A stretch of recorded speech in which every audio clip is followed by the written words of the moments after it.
sociedade. Fundou há 19 anos a ONG Projeto Amigos das Crianças, a PAC, com o objetivo, o PAC, né? Você sempre fala para mim, o PAC, com o objetivo de melhorar a região de Pirituba. Bem-vinda, obrigada por participar. Nosso próximo convidado é a Andréia, deixa eu só ver o sobrenome, Pontes. Andréia Pontes, está aí? Andréia. A Andréia ela é jornalista com pós-graduação em marketing, educação à distância e influência digital. Natural do Rio de Janeiro, atua há mais de 20 anos na área de comunicação corporativa, sendo atualmente diretora no Interpublic Group, é isso? Que reúne as marcas Golin e Weber Shandwick, na área de relações públicas. Trabalhou no Instituto Brasileiro de Análises Sociais e Econômicas, junto à equipe do sociólogo Herbert de Souza, o Betinho, e atuou na campanha Natal Sem Fome e nos programas da Ação da Cidadania. Por 2 décadas, atuou junto à causa do câncer infantil e juvenil, no Instituto Ronald McDonald, e atualmente apoia marcas a exemplo do Instituto Avon e Instituto Natura. É também voluntária na Fundação Mokichi Okada. Bem-vinda, muito obrigada. O próximo convidado é o Ulisses... Deixa eu só checar aqui o... Cardinot que fala? Deixa eu achar isso aqui. Cadê o papel? Espera aí que eu vou achar seu papel, Ulisses. Está com ele aí? Ah, eu achei. Achei primeiro. Vamos conhecer o Ulisses.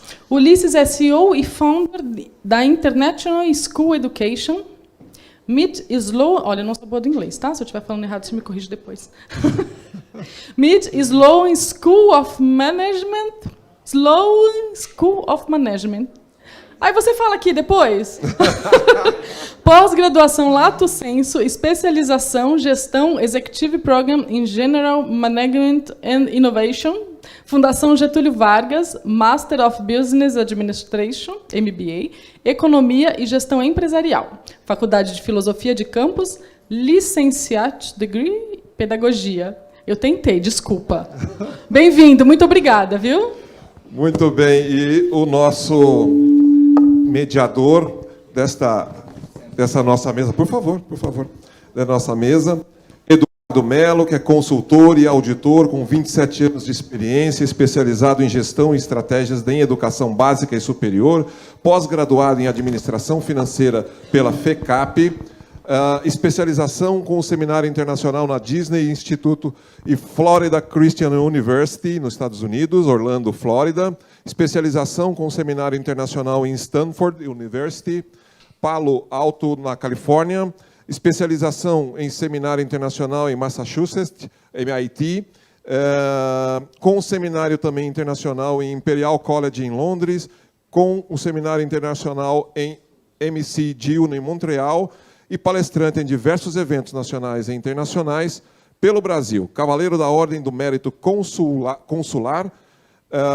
e CEO do grupo Audisa Auditores e Audisa Consultores e sócio-administrador da Selecta 5 Participações e Administrações de Bens Próprios. Muito bem-vindo a todos. Por favor, Eduardo. Boa tarde a todos. Alô? Alô? Está ouvindo? Boa tarde a todos. Espero que estejam aproveitando bem o momento desse evento. O nosso pessoal que está participando online também.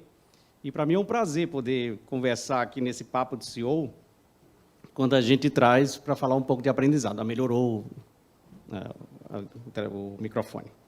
E aí trazendo pessoas assim envolvidas, né? Tô 2 pessoas bem envolvidas na causa do voluntariado, e um empresário super bem sucedido também, e tem uma visão muito focada na entrega e no social. Quer dizer, é um momento oportuno para a gente conversar um pouco mais nesse dia que está sendo de tanto aprendizado, né? Bem, eu vou começar pelas senhoras, né? E por ordem alfabética. Então, vamos para a Andréia. Tá bom? Tem um microfone? Não, tem um ali, né? Tem 2 aqui.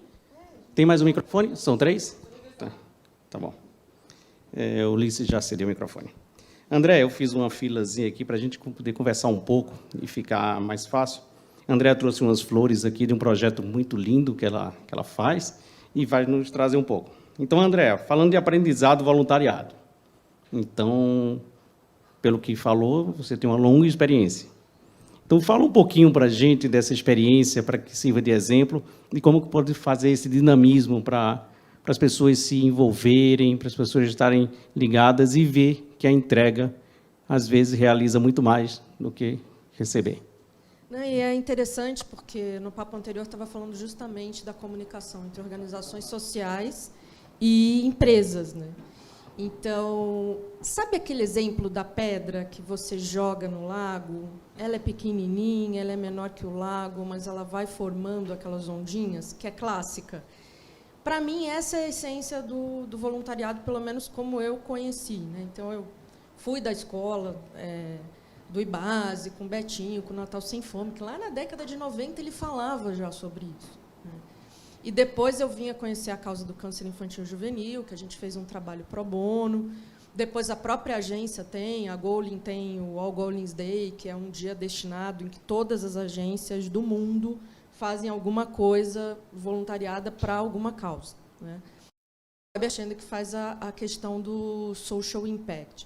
E hoje eu faço arranjos florais que eu distribuo para as pessoas, né? São minibanas, né? Então, para mim, é aquela coisa dessa pedrinha, à medida que você vai vendo o semblante das pessoas mudando, à medida que você vai aprendendo histórias diferentes, à medida que você vai vendo que você não é só sobre você, isso vai te abrindo um leque quase como se fosse: eu preciso fazer algo por alguém todos os dias. E é possível, né? Então, assim, quando a gente leva isso para as empresas, projetos como a gente já fez até com o Centro de Voluntariado de São Paulo, de boa vizinhança, isso começa pela gente, né? Quem é o meu vizinho? Eu dou bom dia para ele? Eu sei quem ele é? Né? Eu não tenho investimento, não tenho dinheiro. Mas eu posso varrer a calçada da minha rua ou do meu prédio. Eu vou estar fazendo a diferença de alguma forma. E essa ondinha que vai se formando, é isso que está no DNA das pessoas, porque nós, brasileiros, a gente é essencialmente muito voluntário, né? É só a gente ver nas catástrofes o quanto de doação aparece de uma hora para outra. A gente gosta muito de proximidade, do que eu estou fazendo pelo outro aqui do meu lado. Então, é isso. E quanto mais você aprende, mais você quer aprender, né? É aquela frase clássica, mas é isso mesmo. A gente ganha muito mais do que a gente doa. Bem-vindo de uma pessoa que está envolvida o tempo todo, fala de uma forma tão natural, mas a gente fica arrepiado aqui com a sensação de que é o detalhe. O pouco ou muito é o fazer a diferença na vida de alguém. Depois a gente vai te perguntar mais algumas questões, tá bom? Tá bom. Então, vamos lá. Eu vou passar agora para a Rosana. Então, me fala o seguinte, Rosana. Você é fundadora do PAC, né? Tá? Então, fala um pouco nessa sua visão do voluntariado. Como que se envolve o PAC nisso, trazendo esse aprendizado nesse período todo? Boa tarde, pessoal. Muito honrada de estar aqui poder falar de voluntariado. Como a colega disse, é um assunto que brilha meus olhos. Então, eu, como formação, e trabalhei 30 anos aí em desenvolvimento de software, eu sempre fui conectada com as máquinas. Eu senti um prazer enorme em desenvolver software, né, quando eu comecei essa carreira. E, num determinado momento, eu comecei a pensar, poxa vida, eu desenvolvo software para quem? Para as pessoas, né? Para os usuários, né? Como é que eu... Naquela época, a gente já pensava na experiência do nosso cliente, né? Como que aquele usuário lá na ponta vai ficar feliz com o software que eu estou desenvolvendo? Mas eu não conseguia, de fato, me conectar a isso, até eu ser mordida pelo bichinho do voluntariado.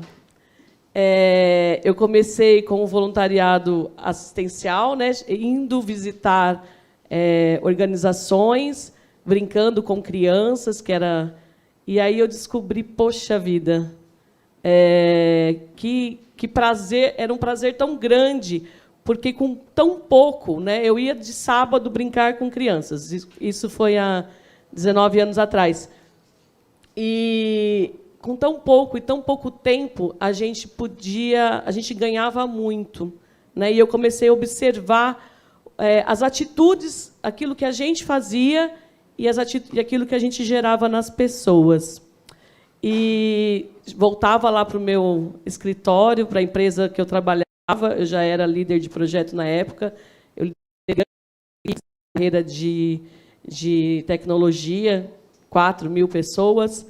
E eu ia contando, só o fato, é a ondinha, é a pedra, só o fato de eu contar a experiência que eu tinha nesse voluntariado, eu ia contagiando as pessoas ao meu redor. O voluntariado ele me trouxe aprendizado, com certeza eu fui uma líder muito melhor, porque eu passei a observar os meus liderados com muito mais empatia e com outro olhar.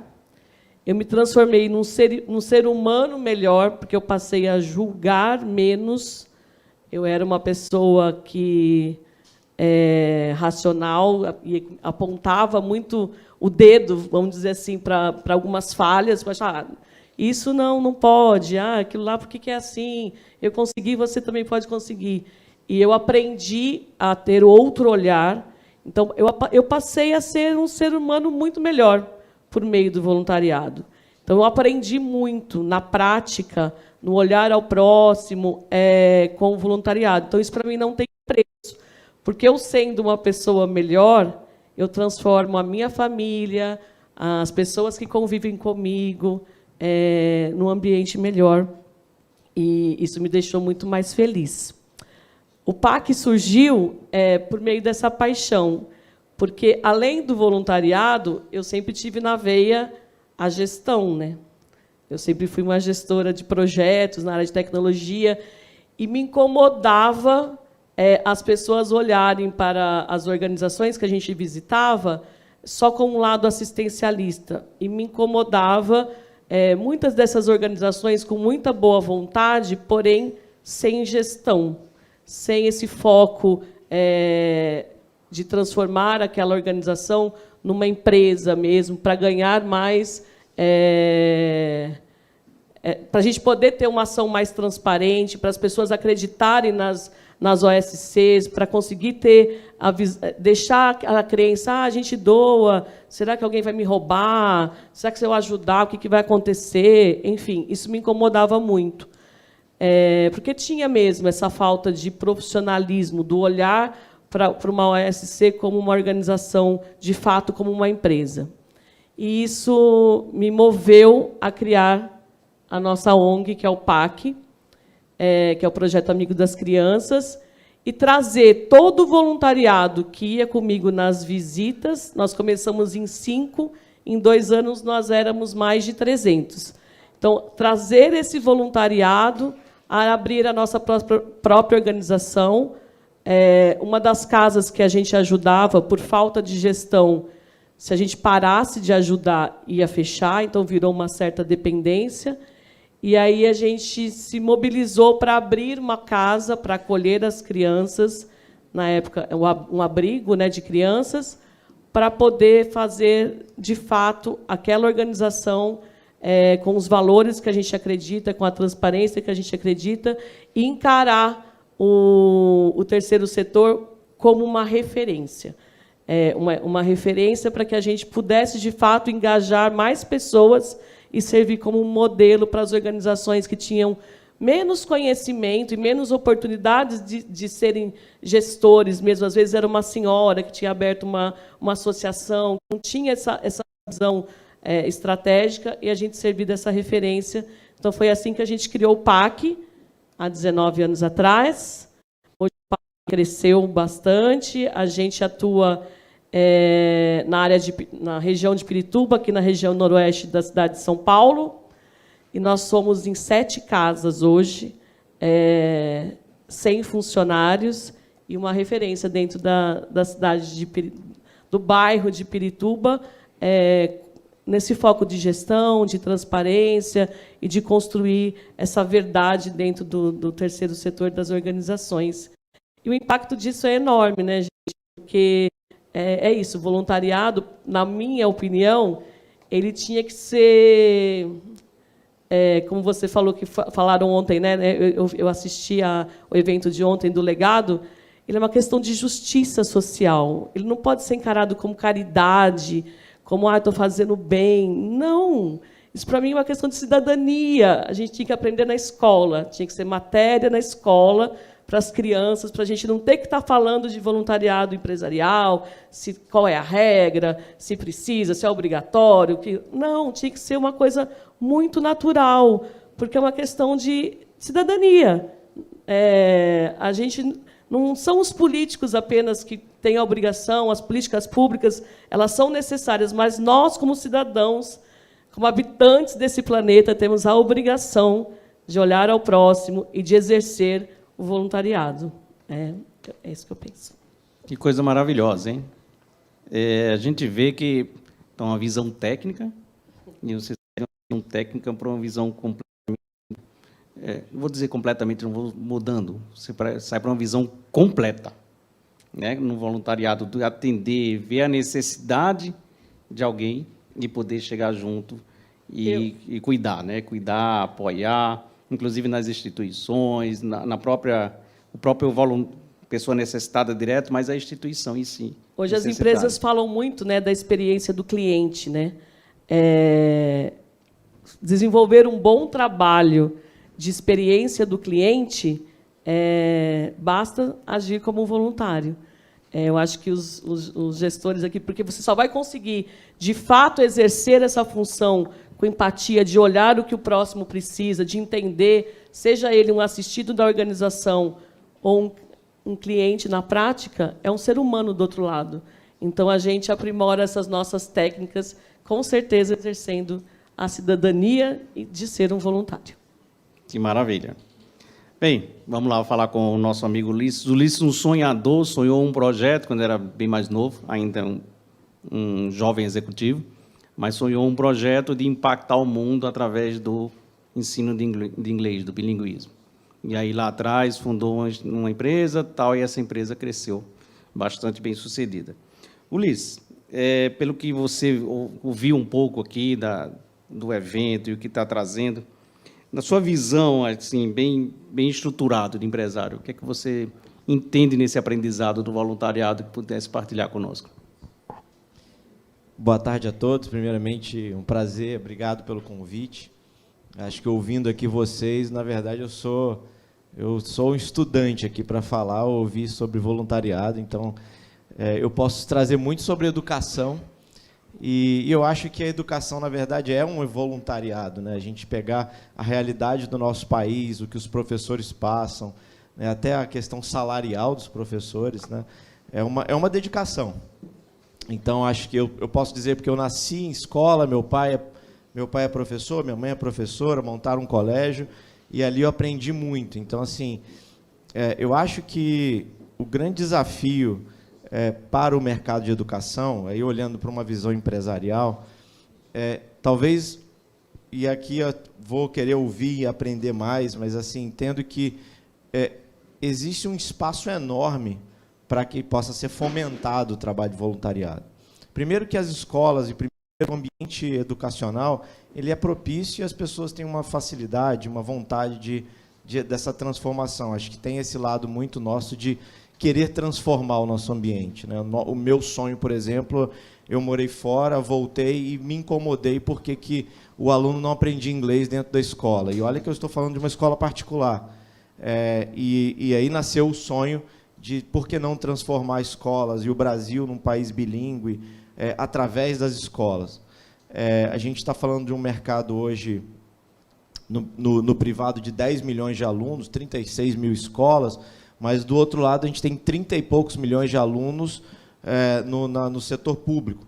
Então, é um desafio enorme e eu vejo assim, existem hoje, eu acho que de organização, e talvez acho que é um movimento não só da sociedade, acho que como você colocou, da sociedade junto também com o governo, porque o próprio governo, existem muitos incentivos para o setor de educação privada e que não são canalizados, talvez, num projeto que possam beneficiar o próprio, a sociedade mais carente.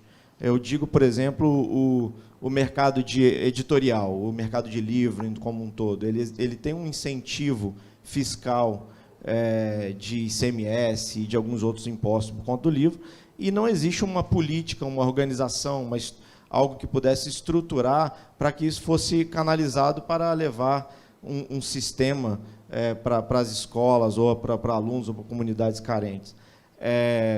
Eu vejo também hoje, não sei se vocês sabem, mas o Brasil é um dos países mais avançados em termos de sistemas de ensino. Quando eu falo sistema de ensino, de estrutura pedagógica para que seja levado para as escolas. Normalmente, os países eles têm seu sistema e cada escola decide como vai implementar, qual livro vai escolher. No Brasil, hoje, a criação do projeto de sistema de ensino ele facilitou muito uma unificação de projetos e tal, e claro que existem diversos.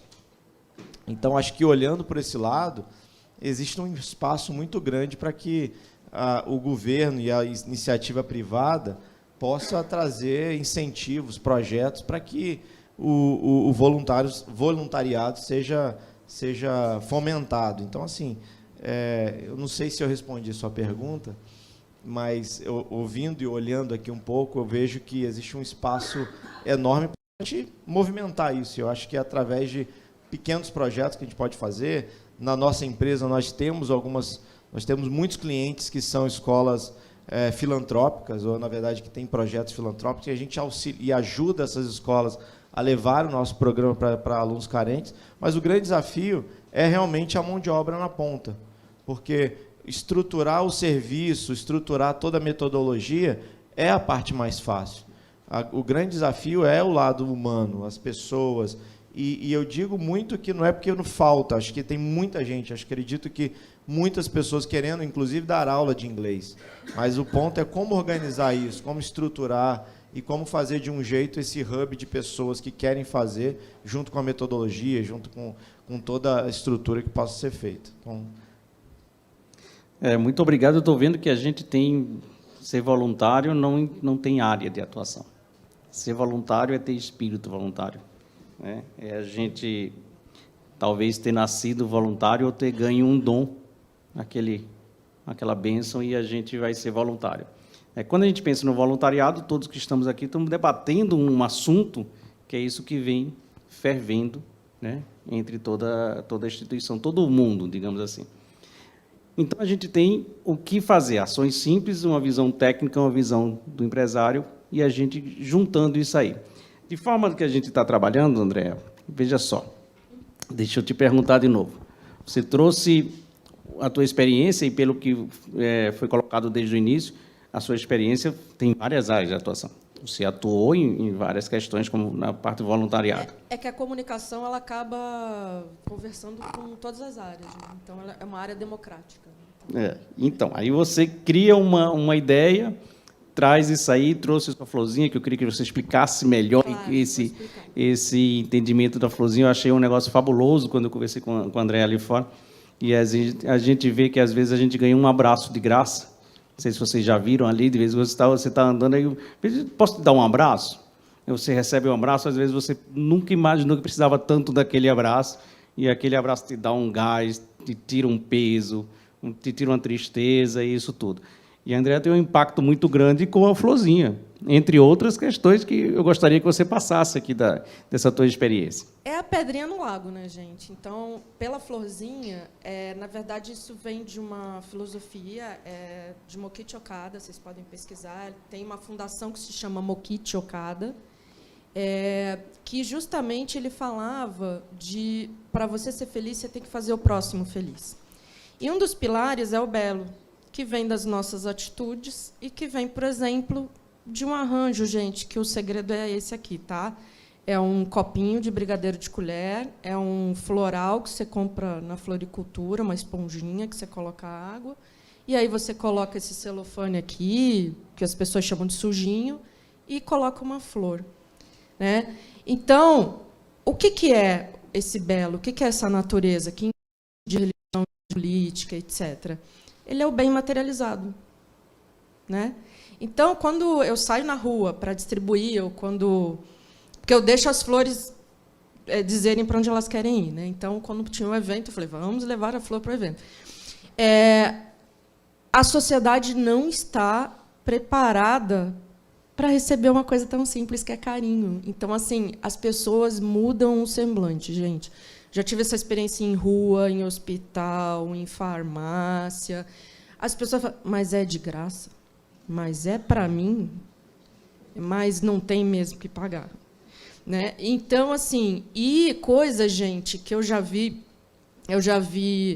na periferia de São Paulo, eu já vi na grande São Paulo, de eu levar isso para crianças de abrigo, por exemplo, e as crianças perguntarem, tia, é de verdade? A gente pode tocar.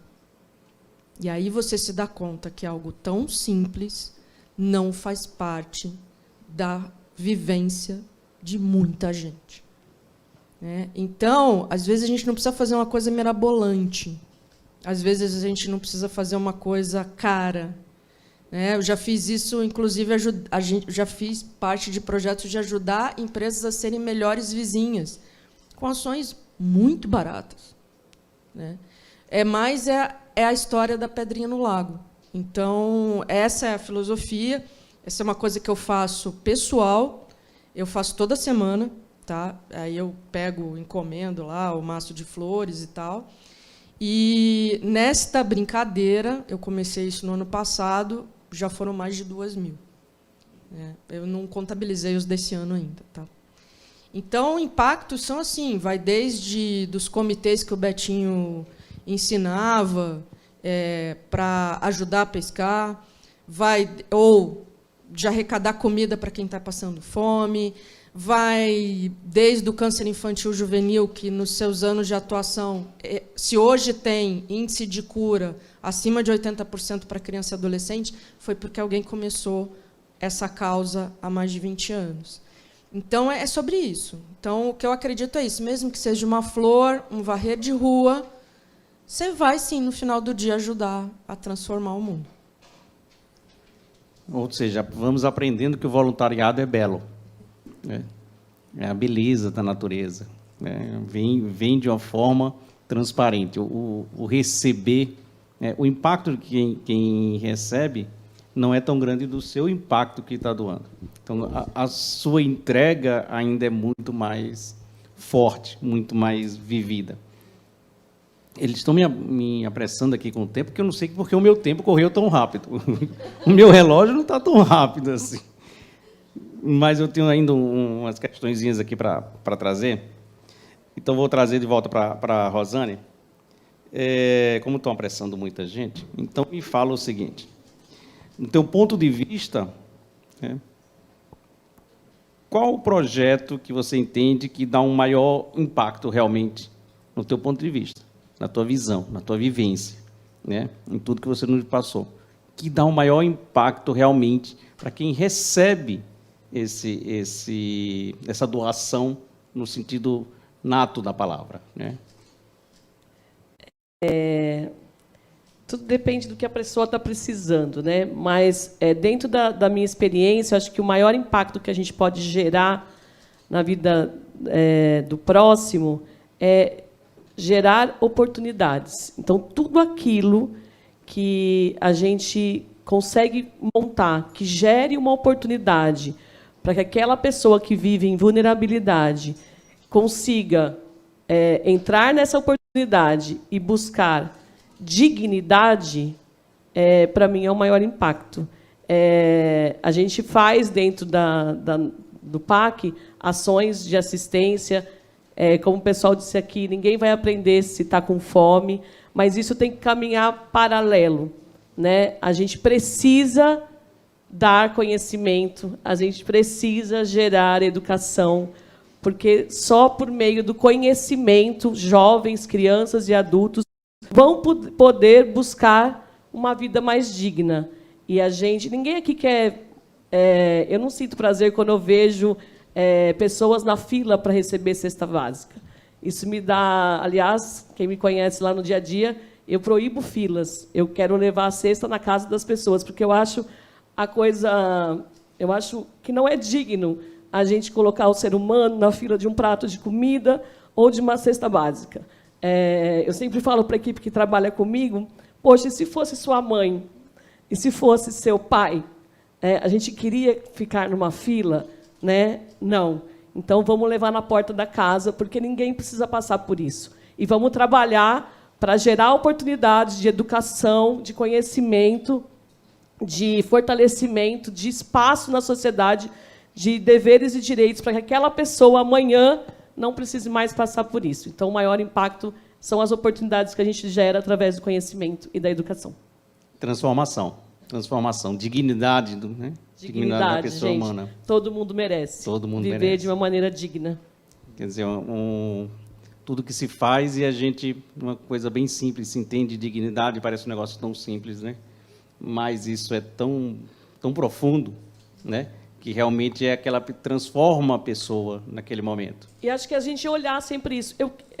Como eu estaria nessa situação? Como eu gostaria de passar por isso, já que eu estou vivendo esse momento, já que eu estou vivendo em vulnerabilidade? Como eu faço para diminuir isso e de oferecer essa oportunidade de uma maneira mais digna? Eu acho que se a gente pensar sempre nisso, e se fosse eu nesse lugar? E se fosse meus filhos, ou se eu fosse minha mãe, meu pai? Como eu gostaria que eles fossem atendidos, como eu gostaria que eles recebessem isso, já que é inevitável esse momento, e o que eu vou fazer para amanhã ele não estar mais aí. Eu acho que é isso que eu levanto todos os dias pensando nisso. Se colocar no lugar do próximo. Né? No lugar do próximo e a gente poder entender isso, ou tentar entender, porque muitas vezes a gente talvez não compreenda, mas a gente se envolver no lugar do próximo. Eu vou voltar para o Ulisses, né? Mas eu tenho mais um tempinho. Acabou. Nossa. Então, Ulisses, vamos lá. O que é que você imagina como empresário? E o que é que está passando na tua cabeça aí, vendo todo esse pessoal, esse envolvimento? O que é que você imagina como empresário? Como integrar o empresário com o voluntariado? Traz para a gente essa tua ideia. No teu ponto de vista, como que isso pode se realizar? Uma visão de uma empresa. Você tem uma empresa hoje muito grande, que está aí no Brasil todo, né? Tem escolas no Brasil todo. Eu sei que você faz um projeto, mesmo que não entendido como voluntariado, mas um projeto social onde instituições que não podem pagar, elas também recebem a mesma educação bilíngue, né? A gente sabe disso, eu conheço um pouco da sua história. E como que isso pode integrar, para transformar isso como voluntariado? Qual a tua visão? Interessante a pergunta. Eu estava até ouvindo acho que o painel anterior. Realmente, não sei se isso é só no Brasil, mas talvez existe esse lado que ainda existe um hiato muito grande entre empresa e voluntariado, né?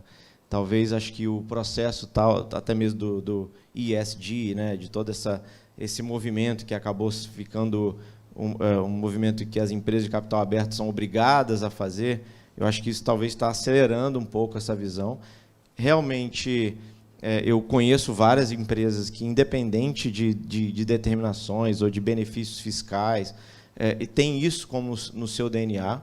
E aí isso é muito bom. Acho que isso está muito na liderança, nas pessoas que construíram, a forma que eles querem usar a empresa para transformar. Isso é muito da pessoa, eu acho que é muito desse público que está aqui, né? Pessoas que estão fazendo porque amam, porque tiram um espaço do seu tempo para desenvolver um projeto.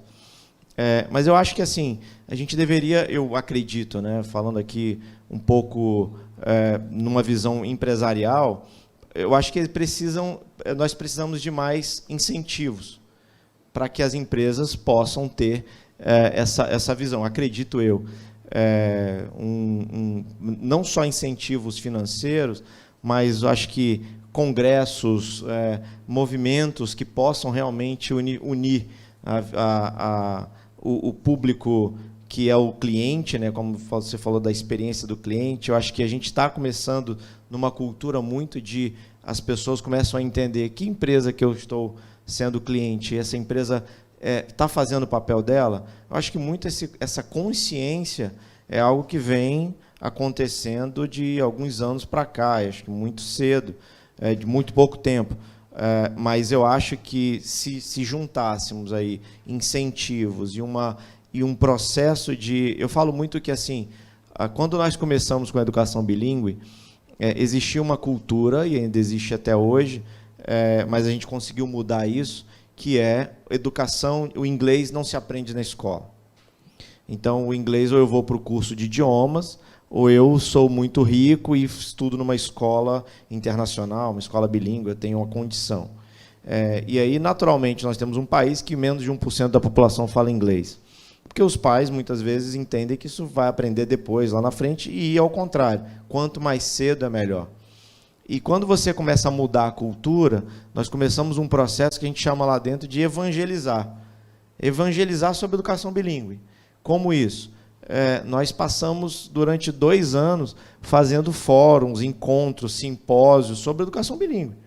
Então, nós tivemos, eu vejo esse evento aqui, é um pouco muito do que a gente fazia lá no início, pequenos encontros, pessoas que queriam discutir sobre educação, e a gente falava, olha, como é importante a educação bilíngue, é possível que seja feito na escola, é possível que a família tenha um inglês com valor baixo, uma fração do que ele paga num curso de idiomas, fazer isso dentro da escola. Então, a gente chamava esse processo de evangelizar. Olhando aqui para o que vocês estão falando e fazendo, antes de chegar à caveira, eu acho que esse processo de levar essa evangelização de como é bom fazer o bem, como isso é importante, como as empresas deveriam olhar. E eu acho que, a partir do momento que vocês começam a fazer mais encontros, você começa a também mudar a mentalidade da liderança, das pessoas que estão à frente das companhias.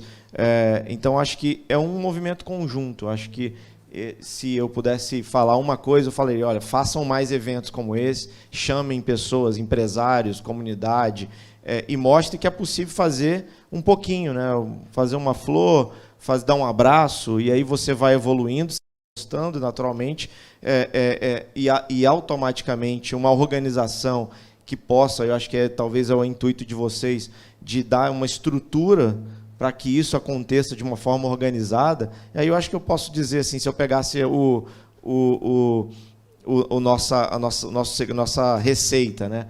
Estruturar um processo, estruturar uma metodologia, mostrar para as pessoas como pode ser feito e fazer isso como uma evangelização, levar a multiplicar, uma pessoa vai falando para outra, os gestores automaticamente começam a falar, o LinkedIn está ali, eu fui num evento, minha empresa está fazendo isso, a pessoa quer saber mais. Eu acho que, naturalmente, isso vai virando e vai... Vou voltar para você com a caveira, então, acho que é o que eu acredito, vendo um pouco do que eu vi aqui no dia de hoje, trazendo a nossa realidade da educação. Bem, o tempo mais que esgotou ali, eu acho que já foi... ficou muito rápido a nossa conversa, né? Acostumado a fazer papo de CEO, a gente promove papo de CEO ao dia e discussões que demoram 2h30, né? 3 horas, às vezes, todo mundo, mas tudo bem, a gente aceita. O evento está acontecendo. Eu agradeço a participação de todos, tá? Da Andréa, da Rosana e do Ulisses. Um pequeno momento, pequena partilha disso, do que a gente traz de aprendizado. Espero que esse aprendizado seja constante. E vou deixar um recado aqui para o pessoal do VOL, como eu. Quando é o VOL, o Fórum 2023? Acho que já tem que estar pensado nisso aí, né? Eu sei que já discutimos. Mas trazer uma integração maior, realmente. A gente vê a visão do empresário com a visão do voluntário e como que a gente vai construir isso cada vez mais, como que a gente pode cada vez mais acelerar isso. Tinha outras perguntinhas aqui, eu vou deixar para o próximo evento. Agradeço a todos. Bem, Roberto, muito obrigado a todos. Muito obrigado. A Andréa vai distribuir isso agora?